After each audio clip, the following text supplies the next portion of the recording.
Teacher talking sports, what it does, what it do, how we live, and it's Wednesday, so it's time for me to make my weekly picks against the spread. We have 4 teams on byes. There's 2 teams with undefeated records. Both have byes, Minnesota Vikings and Kansas City Chiefs. The Miami Dolphins and Los Angeles Rams also are on byes, but as you can see, on the season, 3 games over 500, and that's after a 2-13-1 week. 3 straight winning weeks. Last week went a game under, but again, still over 500 for the season. 29 games over 500 last year, including the playoffs. Long season to go. Let's get back to the winning weeks, and let's start with our Thursday night football game between the Seahawks and the 49ers. Now, this is a tough one because Reek Woolen, Byron Murphy, and Julian Love is questionable. The first 2 are out, but at home, I get it. I'm a Giants fan. I just saw that my Giants beat the Seahawks in Seattle, but Seattle definitely one of the tougher places to play. I think they established more of a run game. For some reason, they didn't really run Kenneth Walker at all against the Giants. Not saying the Seahawks win, but I'm expecting a competitive game. Not sure if the Jaguars completely turned the page on their season with their first victory last week over the Colts. But even though it says at Bears, it is not a home game for the Bears. The game is in London. They're just considered the home team, and the Jaguars have played by far the most games in London, kind of their second home. I think they get their second win in a row. Trevor Lawrence turning the season around. Man, it's hard to pick the Browns. I think Deshaun Watson has been absolutely terrible. I just made a video on him a couple days ago. But I just think the spread's a little too big. The Eagles haven't looked all that impressive either. I mean, maybe they're getting A.J. Brown back. That would be a big help. But Browns at least keep it close, I guess. Anyhow, consider me a believer in Jaden Daniels for sure. The defense doesn't look great. They look good against the Browns, but not that difficult. Ravens, meanwhile, have been playing much better last 3 weeks. King Henry just running the heck out of the ball. Not saying the Commanders win, but again, another relatively close game, so I'm taking the Commanders. Texans -7 at Patriots. Drake May making his first career start for the Patriots. Meanwhile, Nico Collins was placed on IR by the Texans. I still think the Texans have way more talent. They really haven't been winning games in blowout fashion, but if they do so, this is a game they need to. Packers favored by 5 versus the Cardinals. Cardinals looked pretty darn good against the 49ers last week. Packers, meanwhile, above 500. Really need a win to stay in the NFC North race with the undefeated Vikings, who have already defeated the Packers. I think the Packers win by like a touchdown. Buccaneers at Saints. Buccaneers are favorite by 3 on the road. We don't know if Spencer Rattler or Jake Hayner will get the start for the Saints. But Buccaneers didn't necessarily play bad last week. I know Kirk Cousins threw for over 500 yards.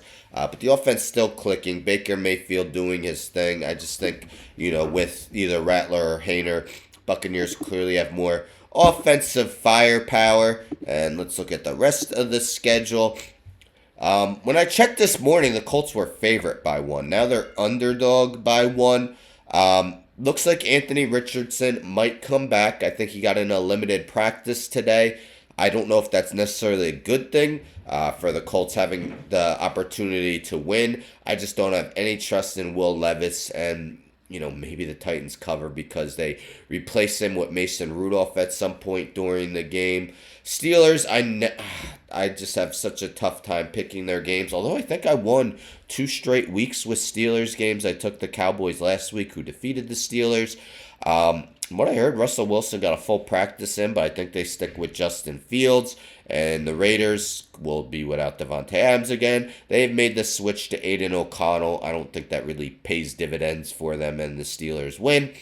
Consider me a believer in the Broncos defense. It has played quite well this season. Bo Nix is 3-2, although, you can't really say Bo Nix has been stellar this season. But the defense, Patrick Surtain had a interception return for a touchdown last week. Meanwhile, the Chargers just haven't gotten their passing offense going. Justin Herbert doesn't look close to the same quarterback he's been in previous seasons. I'm going the Broncos to cover underdog by 3. This was one of the tougher games to pick. As I mentioned, I'm a Giants fan, so it's not like I'm using my heart to pick the Cowboys. I'm certainly not. But again, another competitive game. This game is in Dallas. Detroit coming off a bye, so maybe they click on all cylinders. But I'm going to take the Cowboys to cover the 3-point underdogs at home. Panthers, I don't know. I think they turn back to Bryce Young, Andy Dalton. Maybe not to start the game, but Andy Dalton, after one excellent performance, has slipped the last 2 weeks. Meanwhile, Kirk Cousins looks to be playing his best. The defense, not spectacular. They still don't have much of a pass rush, although it's something they've tried to improve. They trade for Matthew Judon. Hasn't necessarily paid dividends for them, but I think they win by at least a touchdown. Tough one here. As I mentioned, I'm a Giants fan.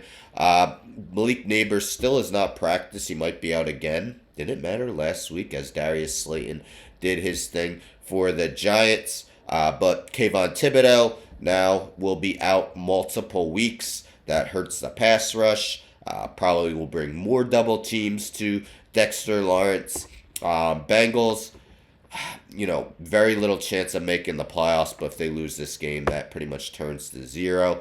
And last season, I often would take, when a team made a coaching change, I would take that team. I remember when Matt Canada got fired as the offensive coordinator of Steelers. I took the Steelers. They covered. Couple other instances. Ken Dorsey fired by the Bills. Joe Brady took over offensive coordinator, took the Bills. They covered. Frank Reich, I think Carolina covered the first game after he got fired. So I'm doing it again. We know Robert Saleh got fired. And the Jets really need to win this game, get to 500, and then they'd actually be leading the AFC East as they'd have the tiebreaker over the Bills for the head-to-head victory at 3-3.